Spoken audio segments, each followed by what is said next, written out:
कभी करूंगा, बैठ के करूंगा, सर, बैठ के बस कि मैं कोर्स पाल है बोल। अल्लाह ताला एक सूरे में लिखता है, अल्लाह ताला कुरान में एक जगह लिखते हैं, आप नमाज मत पढ़िए, लेकिन आगे लिखा है जब नशे की हालत में होंगे। कई लोगों ने उस आयत को ना हमें मुसलमानों को बहकाने के लिए इस्तेमाल किया। देखो कुरान में लिखा है नमाज मत पढ़ो, लिखा जरूर है, लेकिन आगे भी पढ़ो ना, कॉन्टेक्स्ट में क्या लिखा, जब आप नशे की हालत में होंगे।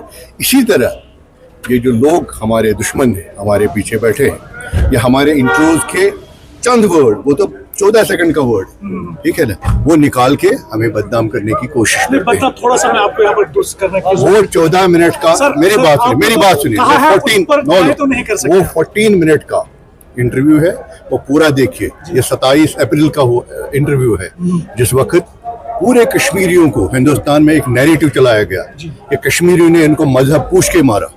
तो मैंने उस कॉन्टेक्स्ट में वो बात चली, 14 मिनट का इंटरव्यू है, वो पूरा देखिए, उसके बाद सवाल पूछिए। Thank you sir. थ्रस्ट किस पर था? अभी जो मीटिंग थी वो थ्रस्ट क्या था? ये थोड़ा सा बस यही, नेशनल कॉन्फ्रेंस ने रिटेरेट की अपनी पोजीशन, और वो आपको इस वक्त रेजोल्यूशन में आ गया होगा, आपको उसकी कॉपी मिलेगी, क्या क्या हुआ और पार्टी को किस तरह से हम मजबूत बनाएं, लोगों के जो मसले मसाइल है उसको किस तरह से हल करें। इसी पे बात हुई। आगा साहब थे, उन्होंने अपने सुझाव दिए, मैंने बात की, सब साथियों ने बात की लोगों की बेहतरी के लिए। और डॉक्टर फारूक अब्दुल्ला साहब ने कहा कि हमें जिन लोगों ने हमसे उम्मीदें वाबस्ता की है उनकी खिदमत करनी है, उनके तवक्कात पे पूरा उतरना है। यही थी मीटिंग, यही थी। क्या स्टेटहुड पर कोई बात हुई?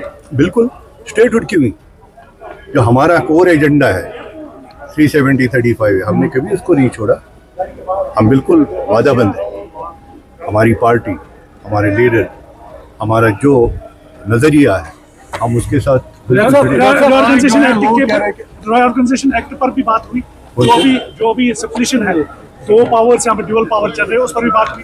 इस पे बात चल रही है, आपको रेजोल्यूशन मिलेगा, अभी आप देख लीजिए। ये डॉक्टर साहब, लोग कह रहे हैं कि बेहतर नहीं, कोई काम नहीं हो रहा है। कुछ उनको कहने, ये वही नैरेटिव फैला रहे हैं जिन्होंने 2015 में बीजेपी के साथ सरकार बनाई और इस रियासत का बेड़ा गर्क कर दिया। ये आप उनके ही चेक कीजिए फेसबुक, आप उनके नईम अख्तर साहब को क्या जरूरत है मामूली शैतानियां करने की, बताइए।